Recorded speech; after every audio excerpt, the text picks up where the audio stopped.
एक तानाशाह का तो उसके खुद के सिपाहियों ने सर कलम कर दिया उससे परेशान होकर, और दूसरे की मौत तो उससे भी बदतर तरीके से सड़ सड़ कर हुई। जब वो खाना खाया करता था उसके नाक से कीड़े टपक जाया करते थे उसके खाने में। दोस्तों मैं बात कर रहा हूँ इंडियन हिस्ट्री के दो सबसे बड़े विलन्स की, नादिर शाह और अहमद शाह अब्दाली की।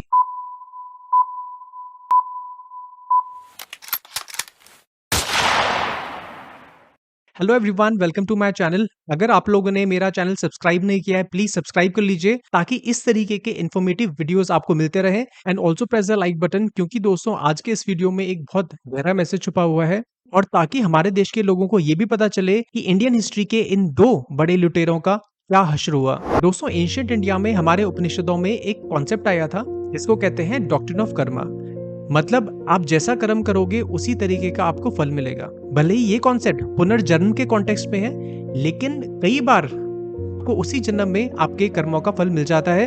और यहाँ पे जिन लोगों की मैं बात कर रहा हूँ उनको तो उनके पापों की सजा इसी जन्म में मिल गई, और इस तरीके से मिली कि शायद मरते टाइम उन्होंने ये जरूर सोचा होगा कि इस तरीके के वो पाप नहीं करते, इस तरीके के दुष्कर्म नहीं करते, तो शायद उनका ये हाल नहीं होता। भले ही ये दोनों लोग नादिर शाह और अहमद शाह अब्दाली अपने देशों में हीरो हैं।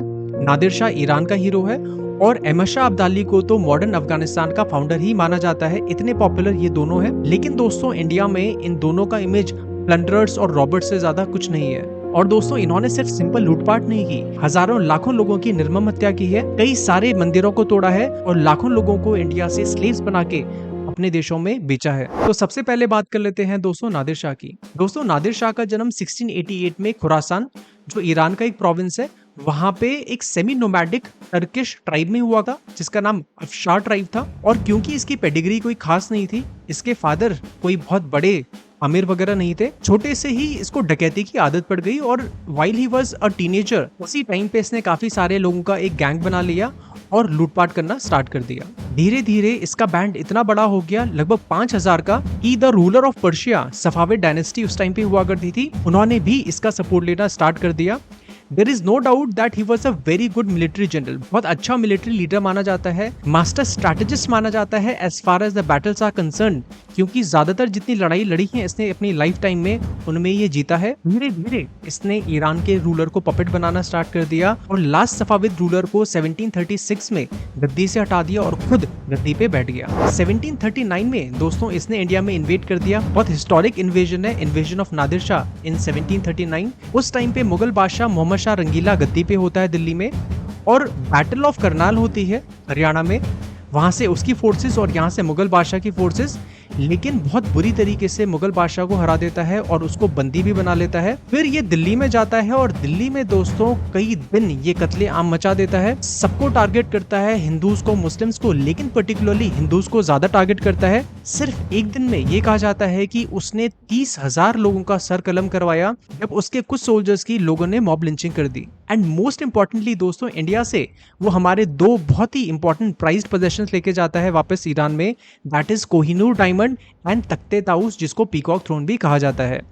ओवरऑल 70 करोड़ रुपए उसने लूटे, जो आज की डेट में दोस्तों एस्टिमेट्स हैं 150 से 200 बिलियन डॉलर्स। तो इतना पैसा वो यहाँ से वहां लूट कर लेके जाता है और रास्ते में जितने भी लोग मिलते हैं उनका कत्लेआम करते चलता है। दोस्तों नादिर शाह का जो कैरेक्टर हिस्टोरियंस बताते हैं वो एक बहुत सस्पिशियस और इनसिक्योर तरीके का पर्सन बताते हैं, लेकिन जैसे ही वो इंडिया से दौलत ले गया वो और ज्यादा इनसिक्योर हो गया, और उसकी इनसिक्योरिटी और भी ज्यादा हो गई ये सोच के कि हर कोई मेरे खिलाफ प्लॉट कर रहा है, इतनी जो बेशुमार दौलत में इंडिया से लूट कर लेके आया हूँ, मुझे असैसिनेट करके जो मेरे मिनिस्टर्स हैं, मेरे बेटे हैं, वो गद्दी पे बैठ जाएंगे। वो इतना इनसिक्योर हो गया दोस्तों कि 1741 में उसने अपने सबसे बड़े बेटे की तो आंखें फड़वा दी और इनडिस्क्रिमिनेट तरीके से सीनियर ऑफिसर्स को, नोबल्स को, मिनिस्टर्स को उनको मारने लग गया, एग्जीक्यूट करने लग गया है। जनता के खिलाफ मास एग्जीक्यूशन चल रहे हैं, जहाँ पे भी बगावत हो रही है, कोई मर्जी नहीं है किसी के खिलाफ। And as a result empire के अलग अलग प्रोविंसेस में लोगों ने बगावत करनी शुरू कर दी, एंड मोस्ट इंपॉर्टेंटली उसके अपने खुद के मिलिट्री ऑफिसर्स ने उसके खिलाफ बगावत कर दी,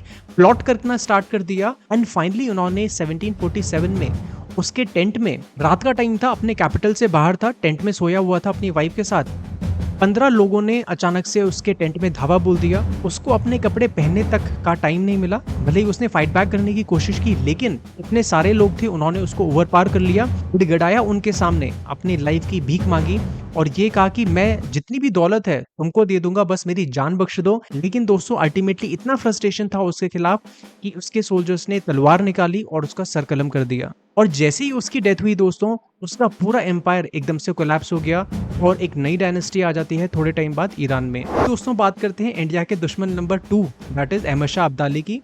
अहमद शाह अब्दाली मैंने आपको ऑलरेडी बताया, इस्लामिक वर्ल्ड में पर्टिकुलरली पाकिस्तान एंड अफगानिस्तान में, अफगानिस्तान का तो दोस्तों समझ में आता है लेकिन पाकिस्तान का बिल्कुल समझ में नहीं आता, क्योंकि पाकिस्तान में और पंजाब में, मतलब पाकिस्तानी पंजाब में, इंडियन पंजाब में एक बहुत फेमस लोकोक्ति है, दैट इज खादा पीता लाहिदा बाकी अहमद शाहिदा। मतलब आप जो कुछ खा पी सकते हो तो वो तो खा लो, कंज्यूम कर लो, और बाकी अहमद शाह का है। तो इस तरीके से उसका रेपुटेशन आपको समझ में आ गया होगा कि एक लुटेरे से ज्यादा कुछ भी नहीं है। लेकिन पाकिस्तान ने उसको अननेसेसरली ग्लोरीफाई किया हुआ है, भले ही उसका कोई कनेक्शन नहीं है पाकिस्तान से, उन्हीं लोगों को लूटा है उसने, और फिर भी आपको पता है किस तरीके से पाकिस्तान में हिस्ट्री को डिस्टॉर्ट किया गया है। क्यों? क्योंकि उसने प्रेजेंट डे इंडिया में भी हमला किया। दोस्तों अहमद शाह अब्दाली नादिर शाह का जनरल था। 1739 में जब बैटल ऑफ करनाल होती है, उसने वहां पे एक बहुत इंपॉर्टेंट रोल प्ले किया था, और सैक ऑफ दिल्ली, मतलब दिल्ली में जो लूटपाट और कत्लेआम किया, उसमें भी अहमद शाह अब्दाली ने पार्टिसिपेट किया था। काफी ट्रस्टेड जनरल हुआ करता था नादिर शाह का। और जैसे ही नादिर शाह की डेथ हुई, उसने अफगानिस्तान में अपने को इंडिपेंडेंट डिक्लेयर कर दिया, क्योंकि गवर्नर हुआ करता था नादिर शाह का। वो गद्दी पे आ जाता है as the ruler of Afghanistan, Ahmad Shah Durrani. दोस्तों अहमद शाह अब्दाली ने कुल 7 हमले किए इंडिया में। सबसे पहला हमला 1748 में उसने किया, और 1761 से पहले एक इंपॉर्टेंट हमला 1757-58 में था, जब उसने दिल्ली में इन्वेड कर दिया और दिल्ली को इतनी बुरी तरीके से लूटा कि कोई उसका हिसाब नहीं है।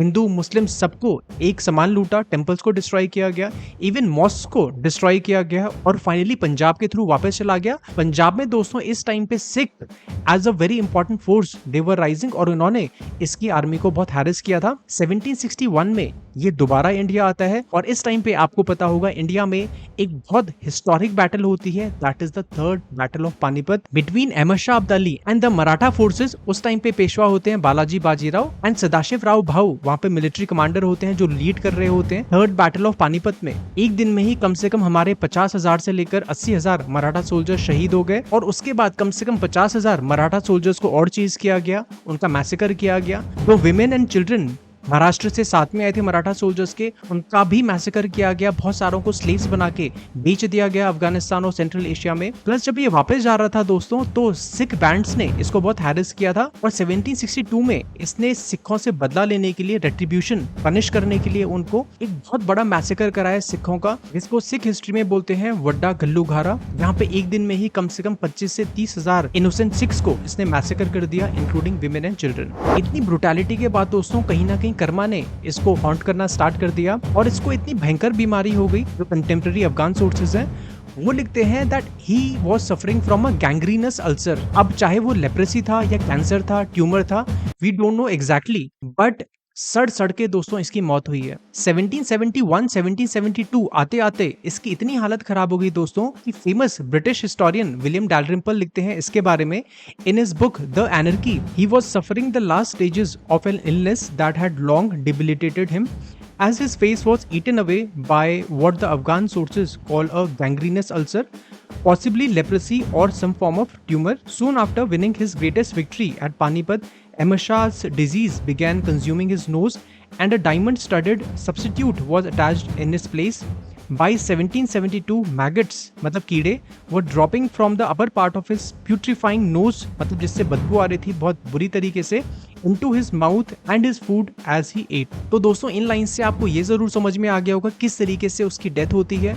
मतलब जितने भी उसने पाप किए, इंडिया में मैसेकर किया लोगों का, इनोसेंट सिविलियंस का, विमेन का, जो मराठा सोल्जर्स को चेज किया इसने पकड़ पकड़ के, उनका कत्लेआम किया when they were really starving, जो विमेन को, चिल्ड्रन को पकड़ के स्लेव्स बना के बेचा गया सेंट्रल एशिया में, और भी दोस्तों कई बार जो इसने हमले किए हैं जिनमें खुद मुस्लिम पॉपुलेशन ने सफर किया दिल्ली में एंड इन पंजाब, तो उन सब पापों का बदला इसको मिलना ही था, और इस तरीके से कर्मा ने इसको डिस्ट्रॉय किया फाइनली। अगर आपको वीडियो अच्छा लगा सब्सक्राइब जरूर कीजिएगा, and don't forget to press the like button. Thank you so much. Jai Hind, good bye.